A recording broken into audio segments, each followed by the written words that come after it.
Extremism and Idaho certainly isn't a new coupling. From 25-year run of the Aryan nations in North Idaho at the end of last century to the American redoubt of about 10 years ago to the several small splinter groups that have since popped up since then, especially during the pandemic.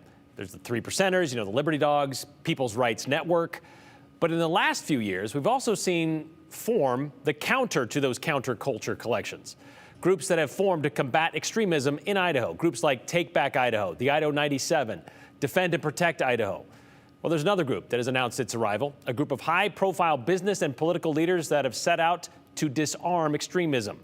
They tell Joe Paris, highlighted by what is currently happening in Emmett, it's time for the silent majority to speak up. There are a few people who want to change Idaho from great to hate. That hurts our quality of life, our communities, and our businesses. It's that belief that helped create this, a new anti-extremism coalition named Idaho Leaders United. We're against extremism and violence, political violence against individuals threatening their liberty. We think that's going to create a broad coalition, easy for people to sign up, easy to get courage. Courage comes from numbers. Courage comes from leadership and people being able to step up. Tommy Alquist, BVA Development CEO, is a part of the high-profile team who says enough is enough. Doxing at public officials' homes, intimidation protests, and threats of violence in recent years has elevated the political climate across Idaho. First is just awareness and courage to stand up, right? I mean, the first thing we need to do is call these people out, isolate them, let people know what they're up to. There are tricks and antics that are clear. It's the same playbook every time. They turn themselves into victims, then everyone's attacking them. Nothing could be further from the truth. They're attacking others' freedom. And just standing up as business-led, broad-based coalition as Idahoans and saying, hey, not here, not now. That's step one, and you'll see that come from our organization. Former Ada County Sheriff Gary Rainey says the group has a strong pledge to defend Idaho's true principles of freedom and equality. I think people who really care about this community want to be a part of speaking up.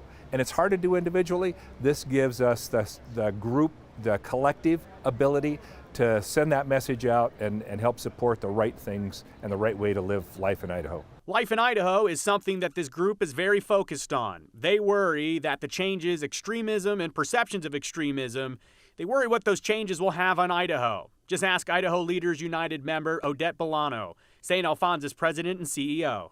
We have providers that are deciding to leave this wonderful state because of the political extremists and the political views that are distressing to healthcare workers. Idaho Leaders United says they are fully aware that other groups pushing against extremism already exist in Idaho. They say this effort is to push influential community voices as a group in a very different way.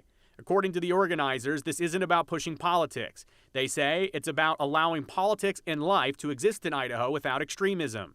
We should be listening to contrary views to ourselves. We live in a country that was built on others' ideas and coming together, but without the violence and the bullying that is happening, right? That's the new part, and that's the part that we need to stamp out. Otherwise, Idaho will pay the consequences, they think. Just ask the hospital systems. We have significant shortages across the country post-pandemic. It doesn't help that the state has a black eye in what is considered to be political extremist hate and bigotry. And our colleagues don't feel safe. So we need to change that. We know that it's a small minority. Idahoans are great people. They love their community. They love their neighbor. This is not who we are. So we want to change that.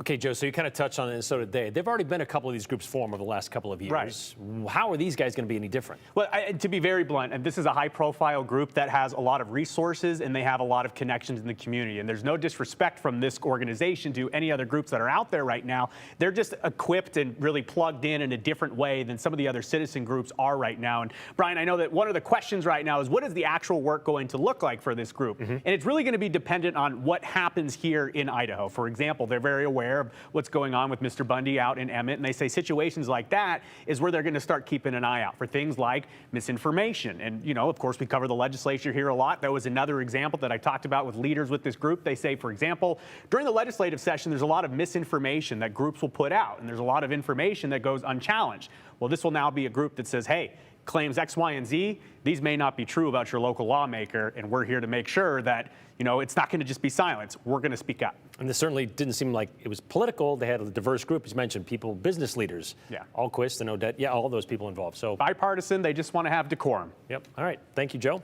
Keep an eye on them.